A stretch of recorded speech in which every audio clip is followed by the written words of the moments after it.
So today we are going to continue our discussions on the DRAM. And last lecture we talked about the DRAM's timing. And let's go with this timing diagram step by step. So here we show the first peripheral circuits for the DRAM. And as we see here, the red part is the equalizer for pre-charge. And then the blue part here is the sense amp, and it's a latch-based sense amp. And then the green part here is the cascade to transfer the data from the bit line to the outside buffer. So, and here on the left-hand side, this is 1T1C, it's a DRAM cell. So let's look at the timing. And initially here, this is a pre-charge and pre-charged state. So the cell is at a storage value. In this case, we assume it's 1. So you have a VDD on the cap. And then the pre-charge state means that the bit line is pre-charged to half VDD.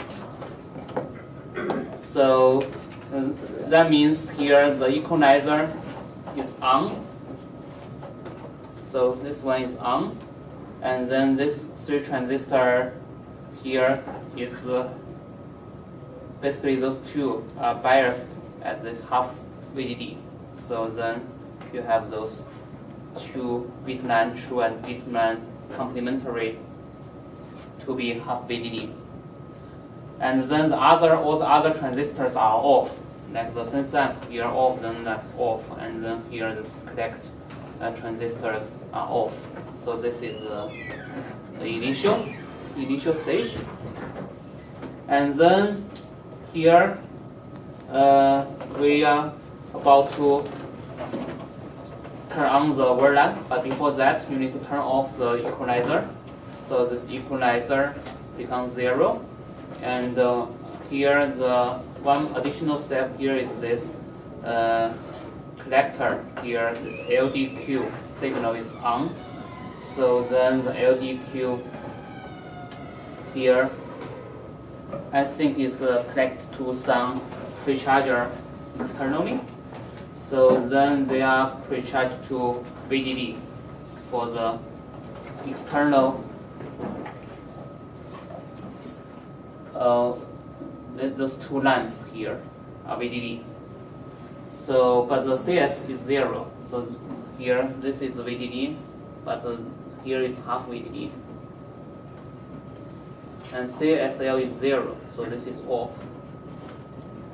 So the cascade is off. And then we turn on the word lamp.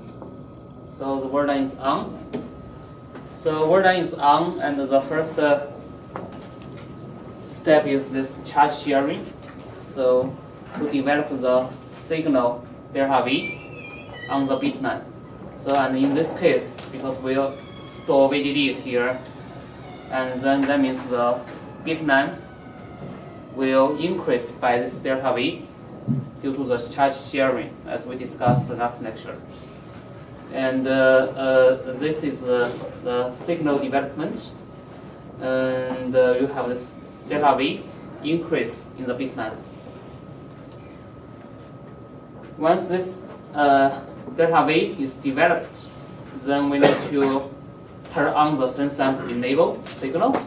And in this case, those two are the sense amp enable, and this controls the NMOS, so it's N set. And this one controls the PMOS, it's P set. So you need to turn on this NMOS and this PMOS. So that means this latch is going to flip, because this latch will have the path to the ground and VDD here. So then this guy will change from the half VDD plus delta V to VDD. The other guy is half VDD, change to 0. So you basically flip the bit line and the bit line bar. So this is the sensing, which is here. in the timing diagram. So this is the sense sample enable signal on, and then after that, after the bitmap becomes VDD or bitmap bar is bitmap bar is 0, then we need to turn on the CSL here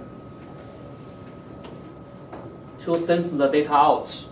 So because here the bitmap and bitmap bar here is connected to the outside through those two passgate transistors. So those are passgate transistors. So basically you turn on those passgates, and then the data is sent out.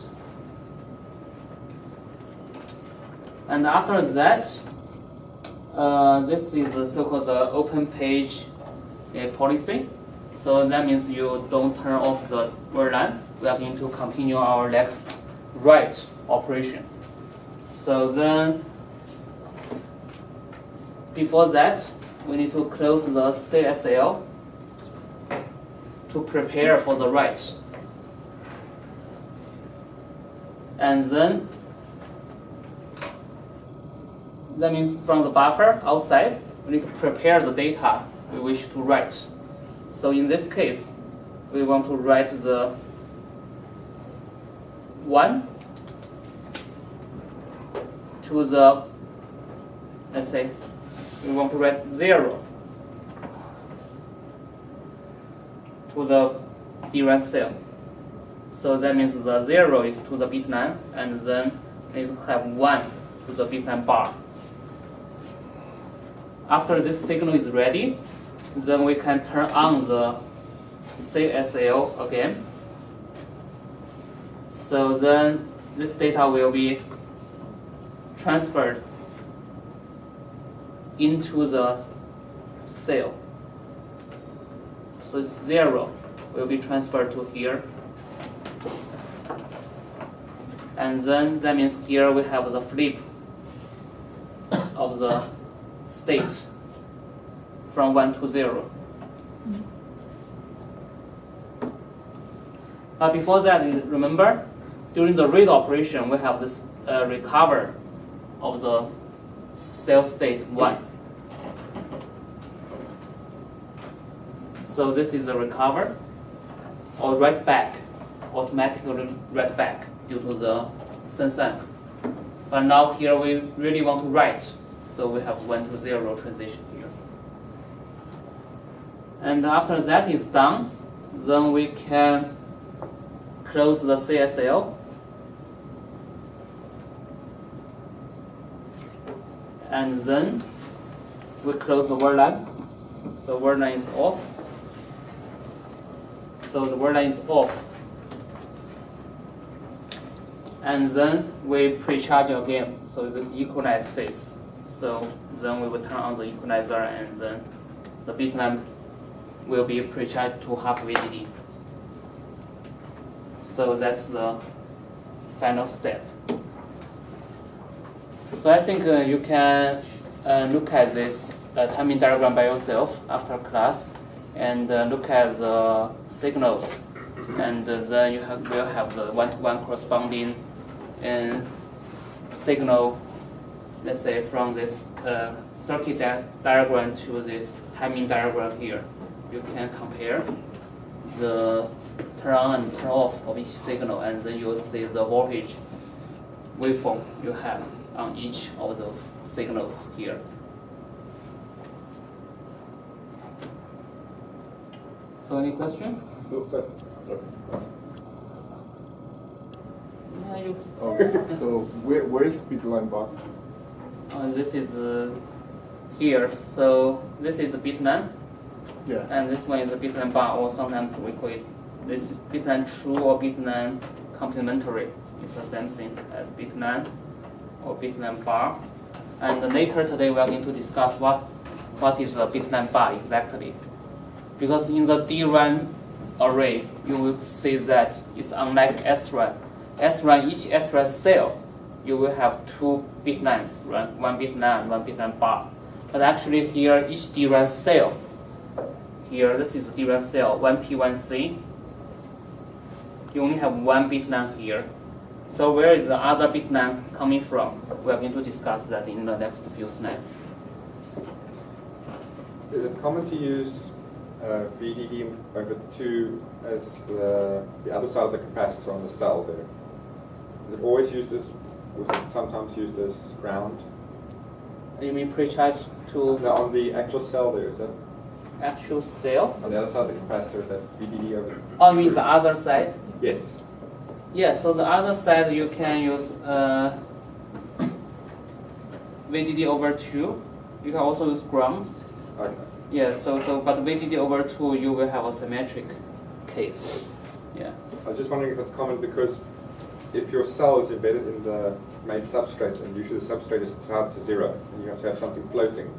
We will discuss that in the later slides because here, depending on the DRAM type, so the other side of the capacitor may not be in the substrate. If it's a stacked capacitor, it's on the top actually. Yeah. So, okay, so this is the timing diagram, and let's move on to the next topic, which is DRAM data retention. That's where we have the dynamic nature of the DRAM. The DRAM got the name because of this feature. The problem is the DRAM has a limited data retention time due to the leakage current, and we need to periodically refresh the DRAM cell due to the leakage because the capacitor cannot hold the charge forever.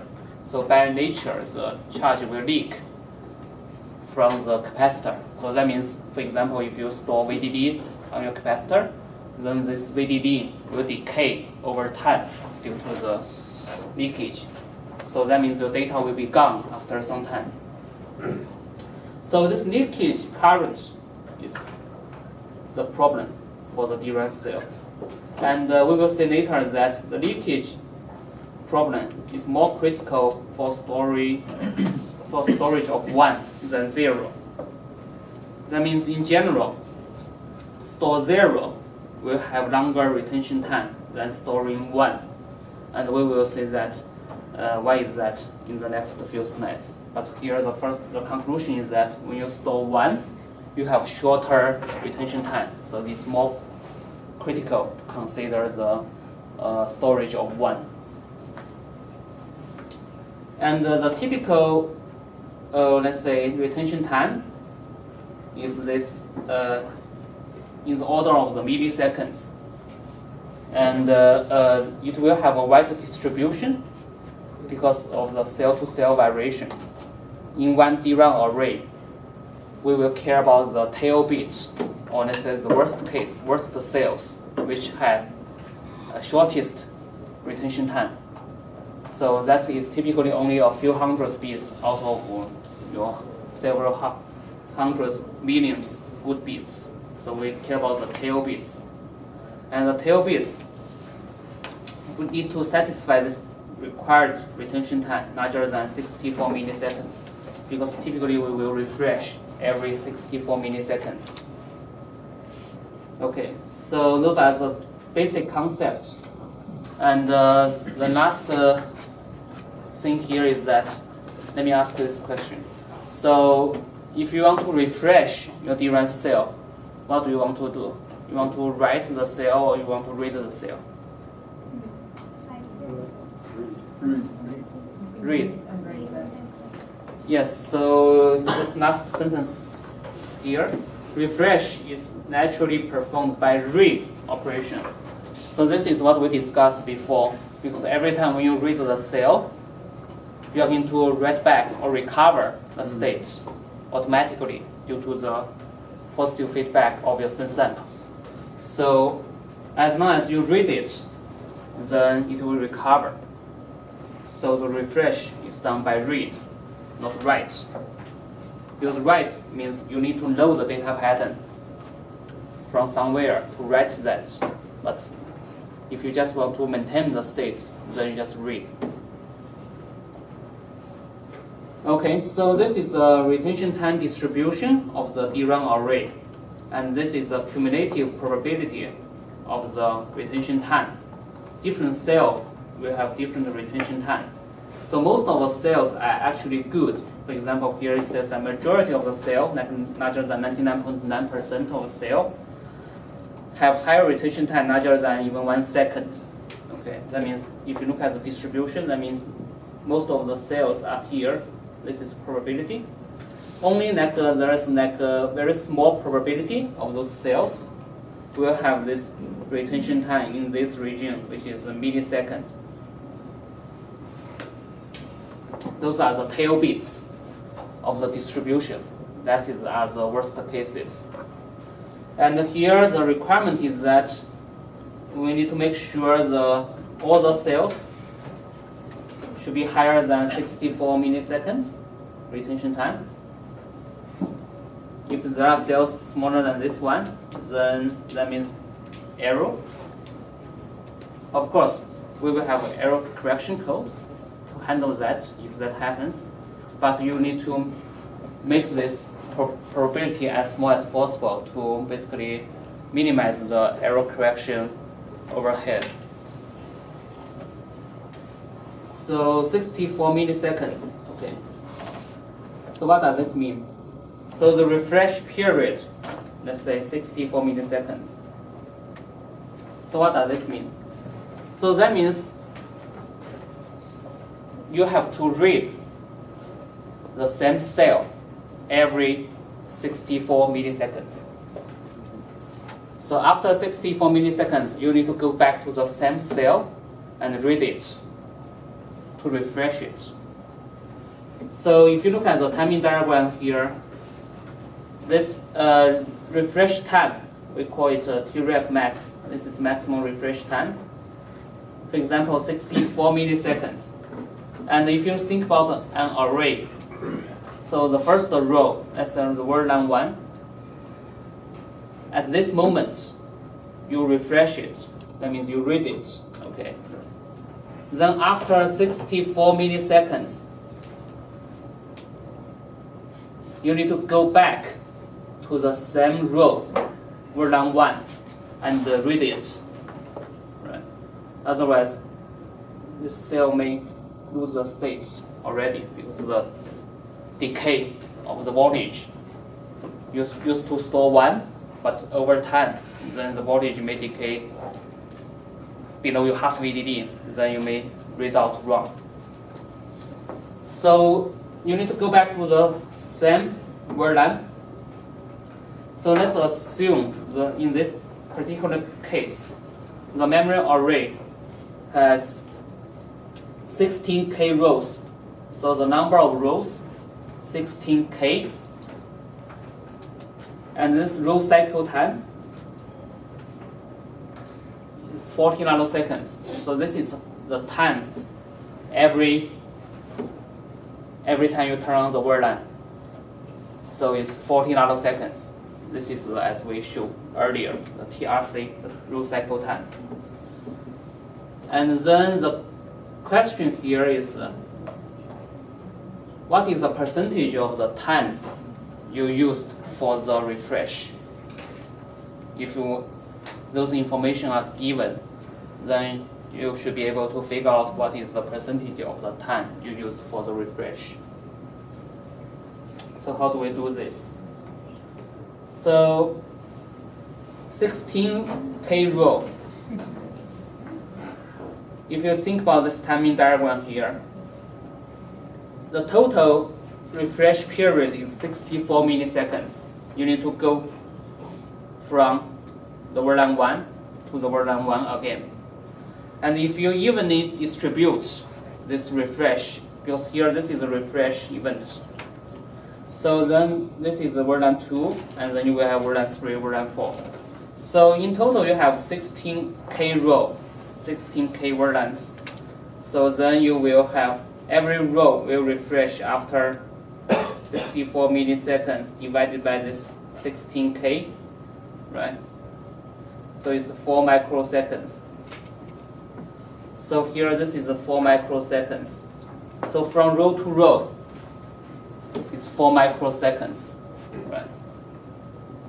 And within this 4 microseconds, you need to spend at least 40 nanoseconds here, this row cycle time, to refresh that row. So that means the percentage is 40 nanoseconds divided by 4 microseconds is 1% in this example. And here you look at this. So between this refresh version 1 and version 2, for the other 10th node here, you can do the normal random access. You can do the read or write whatever you want on any other locations, any other rows. But at this moment, then you have to go back to version 2 and then read version 2. So any questions here? Does 64 milliseconds is applied to all kind of DRAM, or it depends on like which company? Yeah. So there is a organization called the JEDEC, which is like industry standard organization. They want to, let's say, have some standard, right? So 64 milliseconds, at least I think, apply to quite a lot of product these days. Of course, for some special products, maybe they have different refresh time made by different companies. But 64 milliseconds is kind of standard. Is that, just thinking about it, is that something, because it would have to be, products would have to be interswappable, because I mean, not everybody buys the same company's RAM all the time. Mm-hmm. So I suppose there would also be whether or not, does the RAM chip refresh itself, or is it something that the rest of the board does? So the controller, yeah, so I think this on-chip controller will do this, yeah. On the DRAM, yeah. Okay. Yeah. So does that 64 millisecond number come from like the average node discharge, like how much time it takes to disturb a node? Is that? Yes. So here for example, if you are a reliability engineer, then you need to test your chip. Each cell, you monitor the cell voltage, node voltage, and the decay over time, and then you let's say the decay from VDD to half VD. How long does it take, right? So if you characterize that as we show here, most of the cells will have actually larger retention time, larger than 1 second even. But there are some probability, right? Let's say 1 out of 1,000 bits is here. Maybe you only have 100 milliseconds. So it's just 64 milliseconds just guarantees that here your error rate is less than, in this example, okay, less than 10 to minus 5. That is your raw error rate. This is raw error rate. Right, so if you roughly look at this, so that means what? It means still in 1 megabit chip, you may still have 1 or 2 bit fail, right? Because due to the tail of the distribution. So for those 1 or 2 bit fail out of this 1 megabit array, so the error correction code will handle that. But you don't want to design your retention and the refresh time to be somewhere here. Right? If you design your retention time standard, like 1 second here, then here like 1%, then 0.1% of the cell will fail. Then this will be too much for your error correction to handle, right? So then you want to design your refresh time to make the error correction possible. Otherwise, too many errors, it's impossible to recover. Shouldn't the refresh time for each row should be 64 milliseconds? I mean, what is the difference between refresh time for each row and the 64 milliseconds? Refresh. So 64 milliseconds is the refresh time you need to go each cell needs to be refreshed. So what is your question? What is the last thing every row refresh after which we computed like 4 microseconds? Oh, so this one, I should not say every row refresh after. I mean, the row to row interval here, from first row to the second row, is 4 microseconds. Yeah, maybe I should rephrase this to be row to row interval. Okay, so this is a refresh, and then let's look at what contributes to the leakage in the DRAM cell. So those are leakage currents in the DRAM cell, different mechanisms. But if you look at the equation here, this is the leakage, or let's say retention time. And you can get this retention time from this equation, and this A actually should be like a current, I leak here. So this equation is nothing new. So it's just reformulate from here. So this is the sense margin, and then you have the half VDD minus the delta Q, which is the leakage times the refresh time, divided by the cell capacitance. Then if you want to back calculate what is the refresh time, you just calculate this T refresh and then move the other terms to the other side of the equation. So you will get the formula here. So this is nothing new. And here for this leakage current, what contributes to the leakage current? There are different mechanisms. So the first one is the junction leakage. This is a PN junction. So this is the first one here. Because for the DRAM, typically the transistor is NMOS transistor. The substrate is P-type. And then you have the N plus doping for the source and drain. So this is a PN junction. And if you have VDD, you store 1 here, you have VDD here, and substrate here is ground. So the PN junction is reverse biased, right? And you know reverse biased PN junction will have leakage current. If you remember the PN junction IV, right? So this reverse bias does not mean zero current. There's some reverse bias current. So this is leakage. And the second one is called Guido. We will discuss that in more details in the next 2 slides. So I'll skip this for here. And number 3 is the off-state current of the transistor. This is I off of the transistor. The subthreshold region the transistor has this I off. We discussed that before. And then the fourth one is maybe due to the field trench. This is the offset trench, and then you may have some leakage current along the trench, the edge of the trench. And the number 5 is the capacitor leakage. If this capacitor is not perfect, then you have some leakage pass through the capacitor.